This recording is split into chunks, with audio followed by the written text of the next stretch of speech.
Hello everyone, welcome to the second session of R programming. In today's session, we will learn about the data structures of R. R has a wide variety of objects for holding data, including scalars, vectors, lists, matrices, arrays, and data frames, and factors. Let's start with vectors. Vectors are one-dimensional array that can hold numeric data, character data, or logical data. The combine function, which is a C function, is used to form a vector. Let's see some of the examples of a vector in RStudio. I need to create a vector. That vector will have ball, bat, and man. Using a C function, which is a generic function which combines its argument, I will create a vector. So vector is created. Now let's see what are the contents of the vector. So we'll see print vector.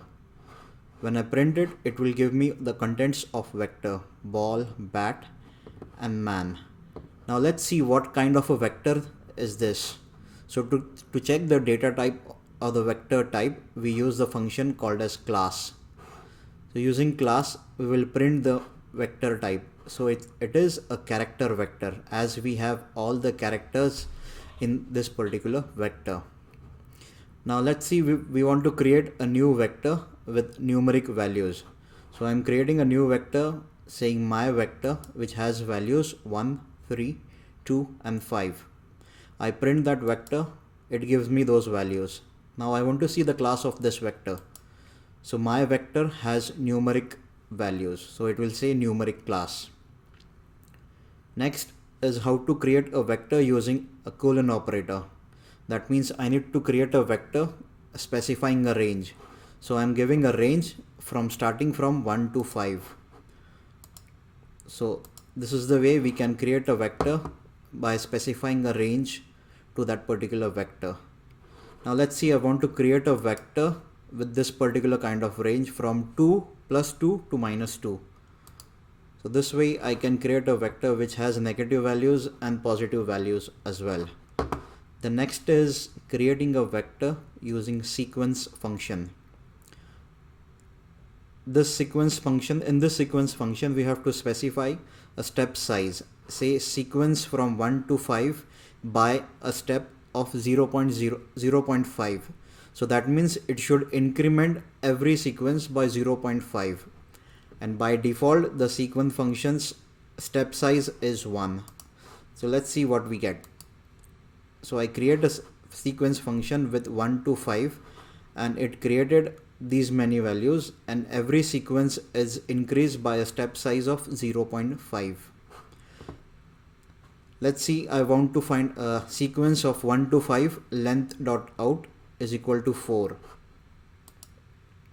So in this, we will see a sequence and their length will be between 4. Length.out is 4. Next is using an integer vector as index. How to see a vector's index? So say I have created an index A which has values 1, 2, 1, 5, 2, 3, 6, and I'm printing that vector. So it has 1, 5, 2, 3, 6. I want to access the fourth element of vector. So I'll say A in the square bracket, fourth element. So let's see, the fourth element over here is 3. As the vector index starts from its first one index, second to the max. So over here in my vector, the fourth index is number 3. Similarly, I can find out what is the third element and the fifth element in this vector. So I can write it down as A in the bracket, square bracket. I can make it as a vector of C as a combined function with a vector 3 and 5, and I can find out what are the elements that are present at third location and the fifth location in that particular vector. So I can see that 2 and 6 are present at the third and fifth element. Now using character vector, as an index. So I'm creating a new vector, and the first index is equal to first which it has number 3, second has number 0, and third one has 9. So I'm executing this and I'm checking the names. So the names of this index has first, second and third. Using the name function, we can name any kind of a vector or a list. Now I want to get the value for the second index. The second index has value 0. Similarly, I can get the values for first and third. Now let's see how to modify a vector in R. See, I'm creating a new vector which has values 1, 5, 2, 3, 6. I'm printing that vector and I want to modify the second element of that vector, and I want to give the second element the value of 8. So this way, a into brackets, a square bracket, I want to modify the second element, so I will assign that second element with a new value which is 8. So the new value is 8. That is assigned to the second element of that particular vector. Now let's see how to add two vectors. I'm creating vector 1 which has 2, 4, 6, vector 2 which has 1, 3, 5. Now I need to add vector 1 and vector 2, and the result should be saved in a new vector which is new underscore vector. So I have added the vector 1 and vector 2. Let's see what is the result of new vector. So the new result of new vector is 3, 7 and 1, which is an addition of vector 1 and vector 2.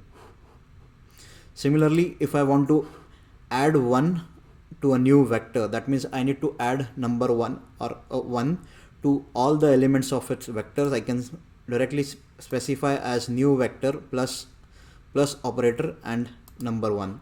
So that will be the vector will be one will be added to each and every vector, each and every number of that vector. So I can say it's 4, 8 and 12. That is, 1 is added to every element of that particular vector. Now let's see how to sort a vector. See, I have a new vector and I'm printing that vector. I want to sort this vector in an ascending order. By default in R, the sorting is done by ascending order. So I don't need to mention that what kind of a sort I want to do.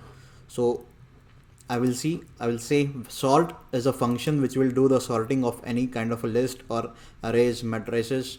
So I will see over here we will sort a vector using a sort function. So the sorting will be done in an ascending order. Now let's see how to do a descending order sort. So if I'm doing a descending order, I have to I have to specify the decreasing order equal to true, because by default the sort is always in ascending order. So this way I have sorted the vector in a descending order. Now once we are done with the sorting, the main vector, which is the earlier first vector, it will be remain as it is. It will not be affected. So the first vector that I created is as it is. Only the sorting will be done in the memory. The first vector will not be affected. Now let's see how to delete a vector. To delete a vector, we just need to add or assign null to that particular vectors. Example, I am creating a vector, I'm printing it, I am assigning null to that particular vector. So this way the null is assigned to that particular vector, and the vector, if we execute that vector, it will show that the value is null. That means nothing is present.